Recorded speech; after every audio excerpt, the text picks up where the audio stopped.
Hi everyone, and welcome back to my channel at Beyond Borders Teaching. My name is Selena. Today I'm delighted to invite you all to hear a testimony, a feedback, a journal entry into the international teaching experience from my fellow colleague here in the US. She today will share with us her change of becoming a international teacher versus a principal in her home country, as well as I'm hoping to learn some tips from her going from 5th grade to first grade, just as I would have told you all in my last share that I went from 4th to 1st. So stay tuned for more and follow along. So Miss, can you introduce yourself and what brought you to teaching in the US? Hi everyone, my name is Camilla Walsh. I have been teaching for over 27 years. I'm now in the US going in my 4th year as an international teacher, representing, of course, the beautiful island of Jamaica. What brought me here to the US? I think professional growth. As a lifelong learner, I believe that there was something more that I could learn and to take back to my home country. Yes, Miss. I believe that's in all of our hearts as international teachers. Thank you for sharing. The question I've always had for you is how was it going from leading a school as a principal to now being back in a classroom setting, an environment, and not even one that you would have been comfortable in your home, but doing it in the US? How has that experience been for you? Okay, during the span of my 27 years in education, I have taught all grades. Back home, even as a school principal, when teachers were out, I was still a teacher and a principal. It was a small school. And so if a teacher is absent, I'll be right there in that classroom teaching. I was also a mentor to new teachers. And so I had to demonstrate model lessons for them to see. So being in the classroom is my comfort zone. It is a place where I get to interact with the kids. It's something that I love dearly. As you can hear in my voice, I have a passion for students learning. And I do believe that being there and building those relationships, they are lifelong. It lasts forever. And so the transition wasn't a hard one because it is something that I've been doing. It is all I knew. Teaching was my mom will tell you at the age of 4, I wanted to be a teacher. So this is my area. I love teaching. Yes. And so it wasn't hard to transition in from administration back to the classroom. Here in the US, I know I had to start back at ground zero. And so as I'm in the classroom learning the curriculum, learning the different strategies and steps and models that all use to make learning a success. Of course, I am here building my resume as well as a lifelong learner. I know that I'm going back into administration. And so the knowledge that I will have acquired over these 5 years will definitely help me and empower me to even become a better school leader. Yes, Miss, I couldn't have said better myself. I remember one of the things you told me about is, you said in your last school it was a small school, but I know you have taught also huge amounts. Yes. So one of my schools, before I became a school principal, I was at one of the largest schools in Jamaica, and that was Spanish Town Primary School. I taught there for 7 years. I think for my first 3 years, I was a numeracy specialist where I focused on math only. And so I would go around for all grades from grades 1 to 6. I'll be pulling those kids who are not operating at the grade level in math. And then I would be using different strategies for them, not only to develop that love in math, but also to be on the class level. And this was sponsored by the Digital Foundation in my home country. And so this program really helped my students to become better learners. And then I was promoted to grade 6. And as I was sharing with you that one of my class size, well, at least one year I had 53 students. Another year I had 48 students. And that schools operate on a shift system. So first shift A would go from 7 to 12. And then shift B comes in from 12 to 5. And so, working at small schools and large schools, it also empower you as an educator to deal with a small group of kids as well as dealing with a large group of kids. And then I leave that surrounding and then went to a small school. We had a little under 200 kids where we had an infant department and then grades 1 to 6. And being a school administrator for this school, really helped me because I was able to learn all the curriculum from infant department to the grade 6 that I was well aware, and I have also taught all grade levels back home. Yes. So even choosing this school where I'm at now here at JW Coon, I chose this school because it was a small school and it feels like home.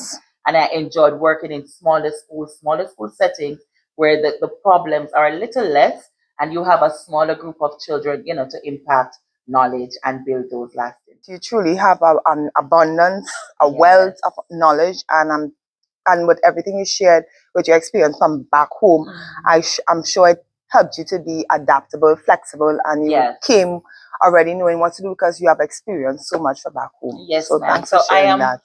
Education is one of those fields and one of those careers. Once you choose it, it is an ongoing growth. It changes. Changing curriculum, changing leadership, changing staff, and it's ongoing. And it is similar back home. So we know we are prepared as life changers, educators, that you have to be comfortable with change and also be adaptable and flexible. And I'm happy that my growth and of my career and over the 27 years has helped me to become adaptable, flexible. So throw me anywhere, I can work anywhere, in any school, in any setting, with any leader, because I am going to do my job. I'm happy that I was given, when I came to this country, we had a great leader, and I'm happy that admin team was tight knit, and we also learned a lot. They came into the classroom and they showed you what to do, and that makes us to be better teachers and set the expectations. And so the bar was set so high that we maintain that, and that helps me and shape me to be the teacher I am today. And so when I saw that my children have exceeded growth another year, that is a great testimony of, it's just hard work. And your hard work will definitely pays off once you are committed to the task. And children are children everywhere. It doesn't matter what country is the same children. You have to have a love for them and you have to teach them. And something I learned, I heard years ago, and that stuck with me, that children learn from people who they love. That's my thing as well. And that's my mantra. And if they don't love you, they won't learn from you. And it's all about building those relationships. And for me, even with the transition from 5th to 1st, it wasn't a hard one because I love children. I'm a mother. And so I teach from a mother's perspective because my kids are also in the public school system.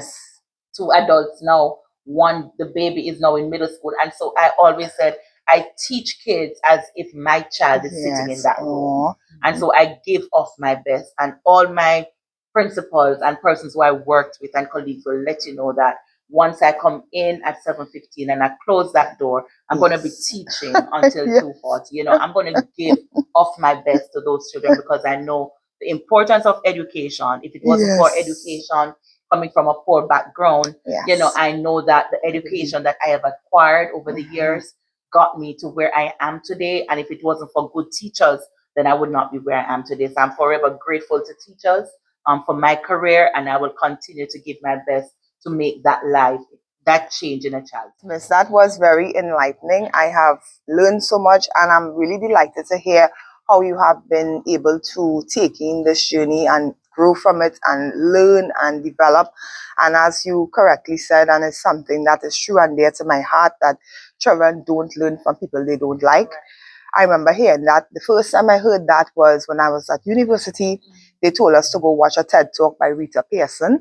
And she said that, and that stuck with me. So I always believe in having those relationships with the kids before going forward. To get them to learn, they have to like you, and then that'll make them want to come to school. That'll make them want to pay attention because of the relationship you have with them. So I hope that's a beautiful message that everyone can take home. International teachers across the world, I think you will find your teaching experience easier once you get the kids to like you. And, of course, you do that genuinely, not a false connection, because, you do it from the heart.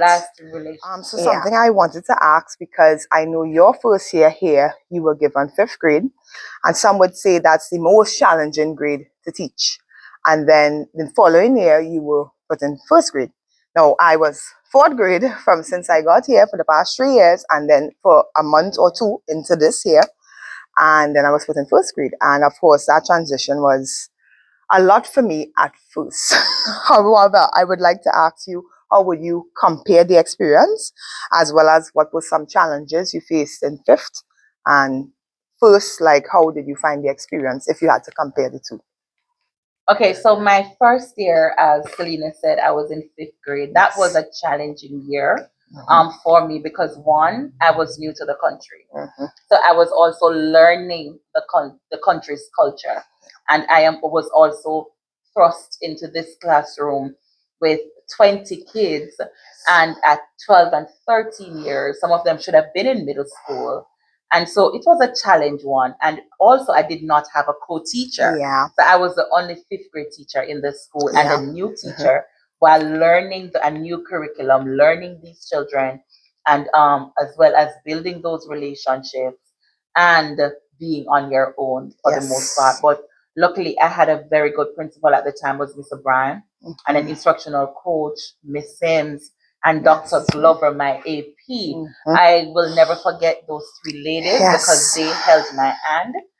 They ensured that I was empowered to teach this grade. And so I was paired with another school in the county.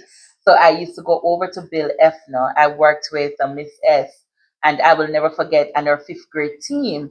And they helped me. They showed me the curriculum, what was expected, my expectations, the topics to be taught, and also for any training that was being done, like on a work day, my principal will allow me to go there and go for training. And that really helped. As international teachers, we need that. Even though we're coming in with the degrees, we're coming in with all the things that are required, the requirements, the certifications are there. But we need that one-on-one. We need, sometimes I need you to show me, just as how we do visual learners. Here. I do, you do, we do. As teachers, we need that. And I'm grateful that I had some great mentors. I had a great leadership body that cared for teachers and looked out for us as international teachers and held our hands and walked us through.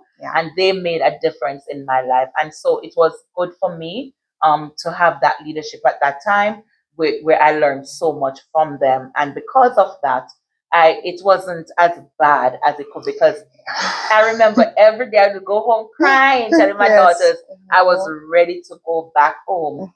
But at the end of the day, we have to always remember our whys. We have to remember the reason why we chose to come to this country. It was a choice. We were not forced. And so it's a job that we are given. We're being paid to do it. And so we signed a contract that we are going to do it. And so we just have to give it up our best.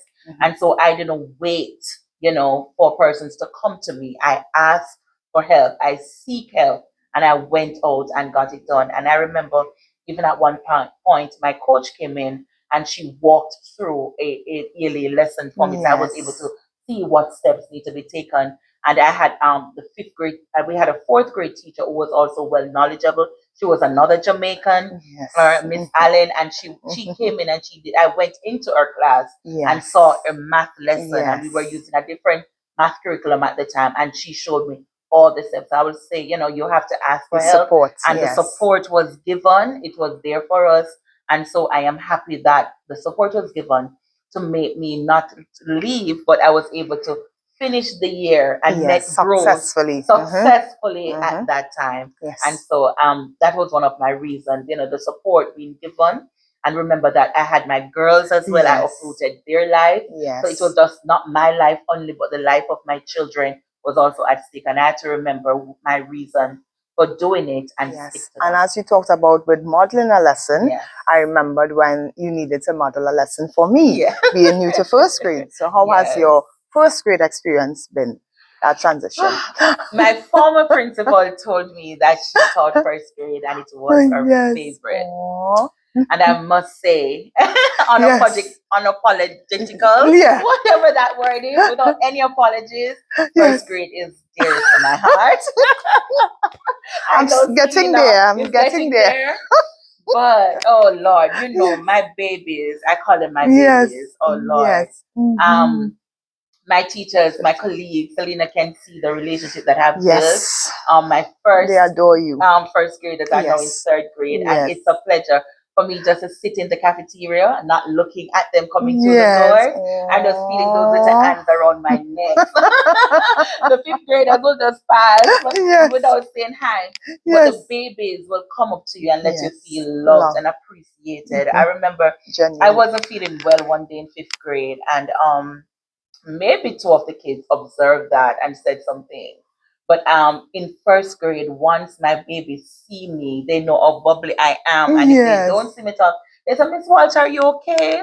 And I may say, I'm not feeling well, I'm having a headache. Listen, somebody's going to take control of that class. And you better be quiet. Miss Walsh is not feeling well. And so I love them. They are my favorite group that I've worked with over the years, from first to sixth, just because they're like little sponges. You build these amazing connections with them. I remember last year one parent had to call me just for me to speak to the child we removed from our school, just for him to have a good day. And that melts my heart. You know, the first graders, they are genuine. They love unconditionally. They know I love them. When it comes down to my work, I need it. And so I need my work. And so even if I'm on them to get that work, when I come back tomorrow, I'm getting that big hug. Like it's a new day, a fresh start. And so I'll never forget first grade. I'll never forget my first group. They're now in third grade, and it's going to be a lifelong, lasting relationship. And so the first graders, as I said before, they're like little sponges. They are more receptive to learning. You can use just little things, motivate them to learn. With the fifth graders, it was a little more challenging because you know those kids, they are bigger now. And so they have different experiences. They're coming from different backgrounds. Some of them may not see education as important. And so it's a little challenge for us teachers, because, you know, they need that social worker. They need somebody to talk to. And you don't have that time in the day to have, you know, to have that, that extend yourself. And so with the first graders, it's a little easier. It's a little easier. It's less attitude. They are not in the adolescence era. And so because of that, they are easier to teach. They are easier to build that bond with, and they're easy to understand you even more. So yeah, first grade will always be my favorite. I love them. I'm not being biased, but my babies, they're dear to my heart. And I just love it. I enjoy teaching them. It's a joy coming to work. I can hear it coming through your voice. It's a joy. I am happy to be here. I am happy to work with these children. I'm grateful for this community. I'm grateful for this new atmosphere. We now have a new principal, Miss Thomas, and she is the best, of course. We enjoy building those relationships with the kids. She is fun and bubbly, and the kids are warming up to her. And so it is, you know, seeing the transition and what is taking place. It is amazing. We now have a new AP. We have a new instructional coach. And so again, we have to be adaptable to change. And everybody's leadership is different, and you just have to accept persons for who they are and to work with them. But at the end of the day, as the educators, as the teachers, as a professional inside that classroom, you have to make sure that you're holding yourself accountable. Somebody don't need to be over your shoulder for you to do what you need to be doing. And so that is it for me. I believe it. And I think that will also come from being an administrator myself, that, you know, teachers, we are expecting teachers to do their, you know, to do their best and to do their task each day with those kids. And at the end of the day, we're asking just to make it better for the child in your care, just to growth. And sometimes the growth may not be in the math and the ELA scores, but the growth may be a child who will not speak to anyone. Like my first graders, when they come in August, they're so shy. The social skills may not be there. But when you see them in August leaving you, it's just, you know, the child that you got and where you have taken them from. So sometimes growth is not numbers, but it's just, the child is now able to socialize and to, you know, to build friendships with others. You know, so it's a little thing that makes a difference. Thank you, Miss. This conversation has been amazing. Like, I could listen to you talk all day, but everything that you're saying, it continues to encourage me as an international teacher, and not just as an international teacher, as a teacher on the whole, because that's something I think that is missing, that relationship, and that knowing that what you're doing with these kids is for a lifetime, to leave that lasting impression. For my last question, I wanted to find out, what advice would you give or encouragement to future international teachers or teachers who are considering this career? What's something that they should consider when deciding to make this choice? For my new ambassadors, as I like to call them, because you're representing your country. Yes, you are. When you come here to the US or to any other international country that you wish to go to, I would encourage you to make sure that you're giving your best. The children deserves it. You know, sometimes, you know, they say not all heroes wear capes. And in the classroom, as a teacher who has that one-on-one interaction with the kids, sometimes we are all the mother they know. Yes. The little love that we give and the care for our children, sometimes that is all they experience. For especially with me, I remember for fifth grade, I had students who will not see their parent when they get home off the bus because mommy and daddy has to be at work. They may are doing the third shift and they're coming in the morning time. When they get home from work, the kids are already at school. Maybe it's a grandmother, a guardian.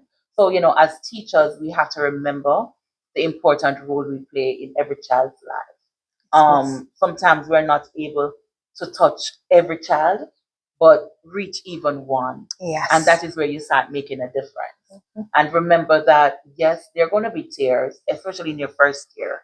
As I always said to my advisees, your first year is your worst. It's the hardest. You are adjusting. You're adjusting your life. You're learning a new culture.